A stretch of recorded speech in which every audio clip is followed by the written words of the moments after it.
warahmatullahi wabarakatuh pemirsa Sultan TV, selamat pagi semuanya. Apa kabar? Semoga dalam keadaan sehat dan semangat ya untuk beraktivitas di hari ini. Seperti biasa pemirsa, kita kembali menjumpai Anda tentunya dalam Bincang Hari ini di edisi Jumat 19 Agustus 2022. Semoga gegap gempita kemerdekaan juga ini masih terasa dan bergaung semangatnya begitu ya. Sebelum kita membahas tema kita yang sangat menarik di pagi hari ini pemirsa, dan nanti Anda boleh bergabung di segmen ketiga, kita ingatkan kembali untuk Anda yang belum memfollow media sosial kita di Instagram kita di @sultantv.co dan juga @beritasultantv, lalu fanpage Facebook kita di @kreatifsultan dan YouTube streaming kita di Sultan TV. Anda juga bisa menyaksikan tayangan kita melalui TV satelit Nin Media di channel 026. Dan pemirsa, saat ini bahwa Komisi Pemilihan Umum atau KPU saat ini tengah menggodok rancangan peraturan KPU atau PKPU tentang keterlibatan masyarakat dalam pemilihan umum atau pemilu dan juga pemilihan kepala daerah atau pilkada tahun 2024 mendatang. PKPU ini telah diuji publik dan juga melibatkan seluruh elemen masyarakat. Dan yang langsung terlibat, kita juga sudah terhubung dengan narasumber kita di pagi hari ini yang akan membahas soal menakar rancangan PKPU jelang kontestasi politik 2024. Sudah ada Bang David Viha Sitorus SHMH selaku Wakil Ketua Bidang Hubungan Masyarakat DPP Iluni FH Unpar. Assalamualaikum, selamat pagi Bang David. Selamat pagi Mbak Dea. Sehat ya Bang? Salam kemerdekaan. Salam kemerdekaan, masih semarak Selamat kemerdekaan Hari ya? Konstitusi juga. Betul. Sehat ya Bang? Alhamdulillah, puji Tuhan sehat. Alhamdulillah. Bang David ini selain sebagai Wakil Ketua Bidang Hubungan Masyarakat di FH Unpar, kemudian juga aktif di KNPI, masih ya Bang? Ya, masih. Lalu juga managing partner di salah satu firma hukum di Jakarta ya Bang? Iya, betul. Oke. Bang, sejauh apa sih keterlibatan Bang David dalam uji publik atau mungkin juga jangan-jangan ikut merumuskan PKPU ini? Atau seperti apa? Oh, iya, terima kasih Mbak Dea. Kalau saya sendiri kan pihak eksternal, jadi tidak terlibat dalam merumuskan, hanya terlibat dalam uji publik. Hanya memang mengenai kepemiluan ini bukan hal baru bagi saya. Sejak tahun 2016-2017 kita terdaftar di Bawaslu RI. Pada waktu itu kita sejak dari masa beraktivis mahasiswa di GMKI. Dulu kita buat namanya Pantau Pemilu.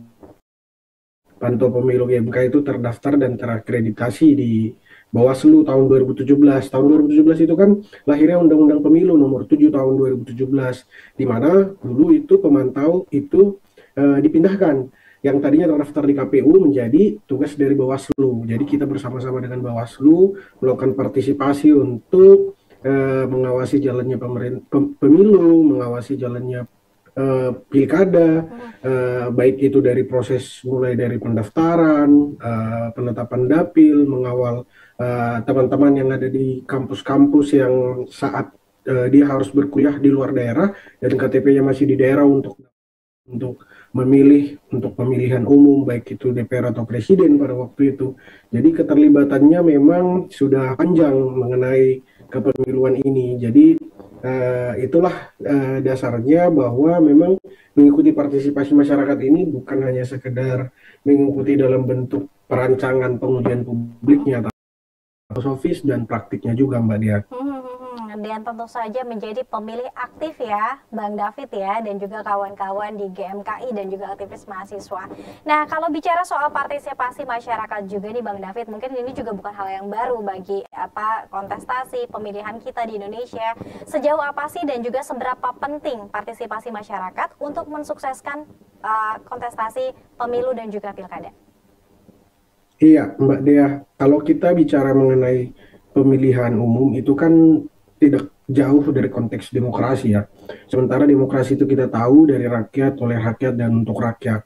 Nah, berawal dari aspek filosofis itulah bahwa kita sebagai negara demokrasi merasa bahwa proses pergantian kekuasaan itu harus dilaksanakan secara damai. Dan cara untuk mengalihkan kekuasaan secara damai adalah melalui pemilihan umum. Pemilihan umum yang tentunya dengan asas-asas yang selalu kita sampaikan, yaitu langsung, umum, bebas, rahasia, Jadi ketika kita ingin melakukan pembatasan kekuasaan dan peralihan kekuasaan, kita berharap peralihannya adalah secara damai. Jangan sampai peralihan kekuasaan seperti masa-masa dulu lewat perang, pendudukan, ataupun ya yang dengan cara-cara kekerasan lah. Hari ini kan dengan cara damai.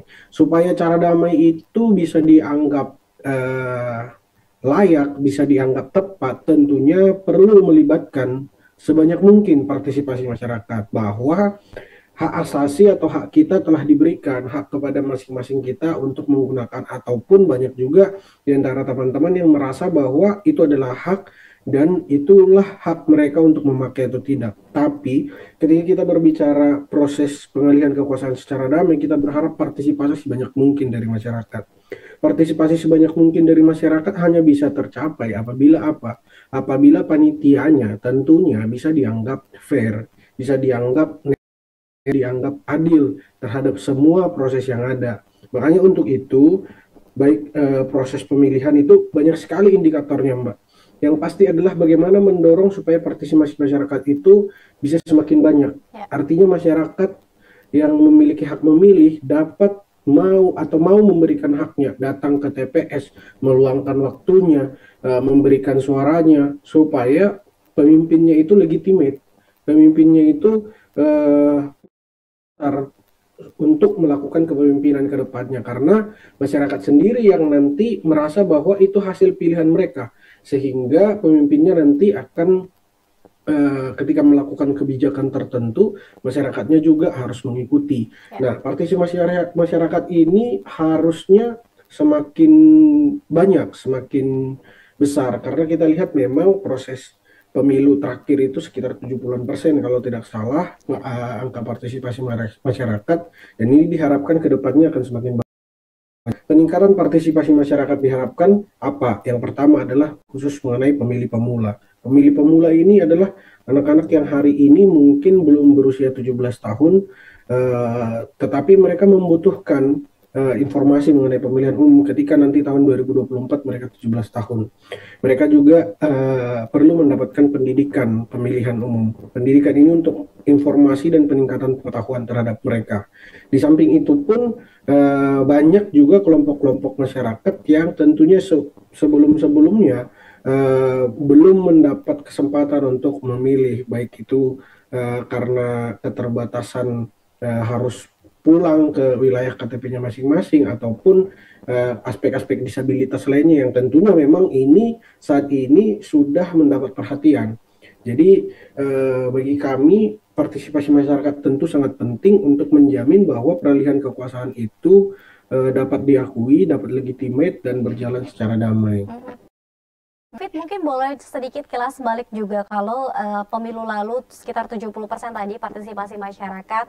Apakah angka 70% ini cukup puas untuk kemudian partisipasi masyarakat, dan apakah di tahun 2024 ini ada target tertentu untuk partisipasi?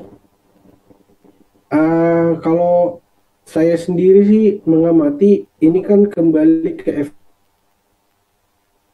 efektivitasnya penyelenggara pemilu kita. Nah, bagaimana penyelenggara pemilu kita mampu strategi yang dapat meningkatkan partisipasi masyarakat. Soal baik atau tidak, soal cukup atau tidak, saya rasa memang batasannya itu adalah memang di atas 51% untuk konteks demokrasi kalau kita bicara asas.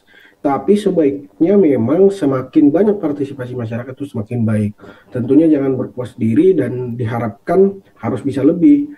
Karena apa? Dan ini tergantung pada penyelenggaranya, saya pikir. Bagaimana penyelenggara kita hari ini diberikan kewenangan, diberikan mandat, dan diberikan untuk melakukan tata kelola, mulai dari melakukan sosialisasi, melakukan pendidikan pemilih, termasuk mereka harus menampilkan dan harus menjaga netralitas mereka. Karena itu semua adalah faktor-faktor yang tentunya sangat besar peranannya untuk meningkatkan partisipasi masyarakat.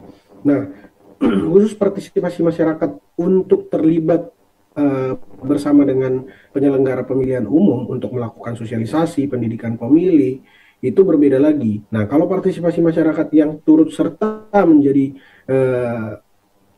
orang yang datang ke TPS untuk melakukan pemilihan itu tentunya harus ditingkatkan. Nah, partisipasi masyarakat ini hanya saya pikir indikatornya kembali ke penyelenggara ya. Penyelenggara bisa nggak mereka melakukan dengan segala sumber daya yang sudah diberikan kepada mereka, mampu melakukan sosialisasi, mampu melakukan pendidikan pemilih, mampu menjaga netralitas mereka, independensi mereka, dan mampu juga menjalankan baik karena ini juga tentunya dilihat oleh masyarakat itu sendiri. Saya pikir begitu, Mbak Dia. Baik, dan salah satu indikator penyelenggara pemilu ini sukses adalah salah satunya adalah partisipasi masyarakat yang cukup tinggi ya. Bang David, kita harus rehat terlebih dahulu, nanti kita akan masuk pada rancangan PKPU. Apakah ada mungkin dari pasal-pasal tertentu barangkali yang mungkin menjadi sorotan dari Bang David, dan sejauh ini bagaimana uji publik berjalan terkait dengan rancangan PKPU kita. Tetap bersama kami pemirsa dalam Bincang hari ini.